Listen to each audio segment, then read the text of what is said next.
All right, welcome to the blueberry experiment video. This is a blueberry jam with a little bit of mint in it, fresh mint, and instead of tasting super minty, the mint just kind of enhances the blueberry flavor. So we're going to start out with our blueberries in a pot. We will be adding pectin and mint, and for my recipe I note not weight or spoons or volume of mint, but length. So this piece is about 6 inches, so that's how I measure my mint to make sure that I'm getting about the same amount when I want it.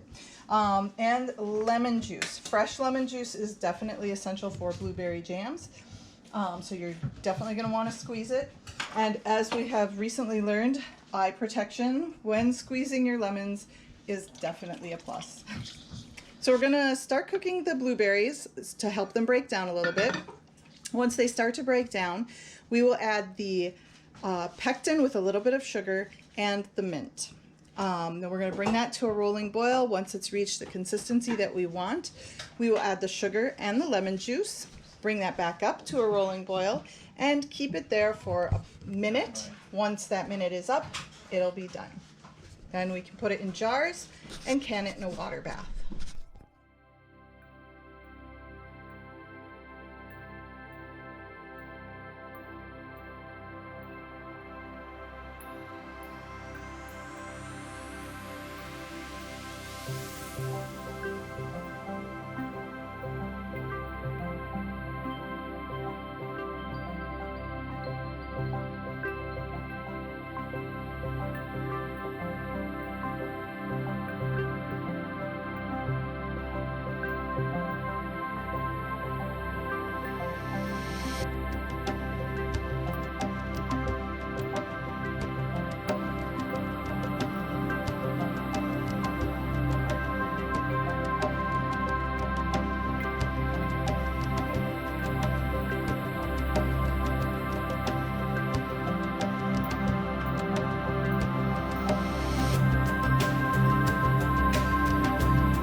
So before we jar this up, we do want to pull out the blobs of mint.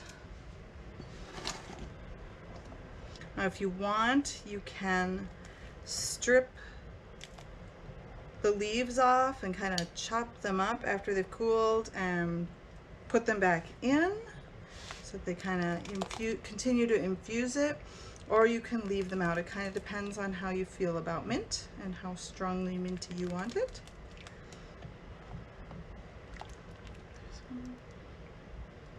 It's a little fishing expedition.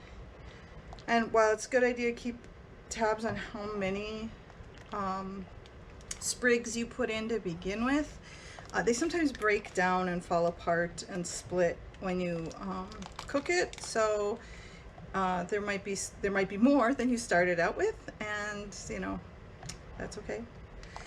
Some you might not find till you're putting it into jars.